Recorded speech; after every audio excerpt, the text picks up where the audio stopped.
Beaucoup d'entre nous restent figés dans leurs difficultés du fait de ne pas séjourner suffisamment de temps dans la maison de Dieu.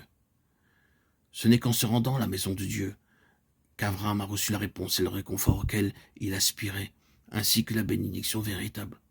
Nous trouvons qu'après avoir séjourné dans la maison de Dieu, son attitude s'est totalement modifiée. Il déclare maintenant, toi, tu es le Dieu qui fait des merveilles, tu as fait connaître ta puissance parmi les peuples. Psaume 117, verset 14. C'est uniquement dans la maison de Dieu que nous trouvons le réconfort. Nos fardeaux sont enlevés, nos problèmes sont résolus, et nous sommes fortifiés dans nos épreuves. Tu as racheté par ton bras ton peuple, les fils de Jacob et de Joseph, c'est là. Les eaux t'ont vu, ô Dieu, les eaux t'ont vu, elles ont tremblé. Les abîmes aussi se sont émus, les nuées ont versé des eaux, les nuages ont fait retentir une voix, et tes flèches se sont promenées. La voix de ton tonnerre était dans le tourbillon, les éclairs ont illuminé le monde. La terre en a été émue et a tremblé, psaume 117, 15, 18. Nous nous éloignons de la maison de Dieu et nous vaquons à d'autres occupations, pensant pouvoir vivre dans la prospérité en agissant ainsi. Beaucoup de gens n'assistent ni aux services d'adoration, ni aux réunions de prière, ni aux études bibliques. Ils s'occupent de leurs enfants et d'autres tâches au foyer. Il en résulte une aggravation de leurs problèmes et de leur situation. Ils versent alors des larmes et font une quantité de choses qui, cependant, ne les soulagent d'aucune façon. Nous passons à côté de grandes bénédictions en ne consacrant pas suffisamment de temps à l'adoration, à la prière et à la communion fraternelle.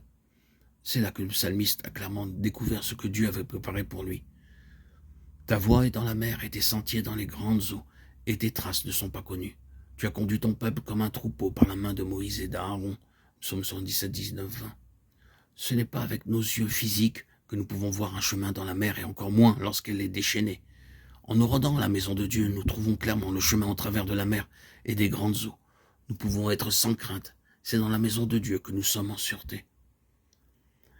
En tant que croyants, chacun d'entre nous a une certaine part dans la construction de la maison de Dieu. Presque chacun d'entre nous, qu'il soit jeune ou vieux, éprouve par moments une certaine nostalgie.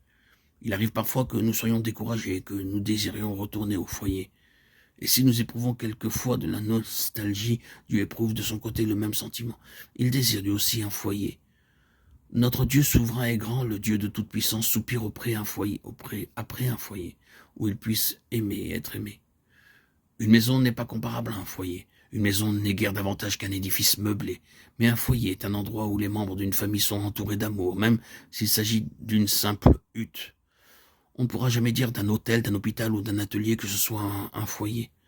Un endroit où nous aimons les autres et où nous recevons d'eux le témoignage de leur amour s'appelle un foyer. Quand nous disons que nous éprouvons de la nostalgie, nous déclarons par là que nous sommes privés de l'amour de nos proches, épouse ou mari, enfant, frère ou sœur. C'est animé d'une telle pensée que Dieu a demandé à Moïse de lui construire un sanctuaire. Et ils feront pour moi un sanctuaire et j'habiterai au milieu d'eux. Exode 25, 8.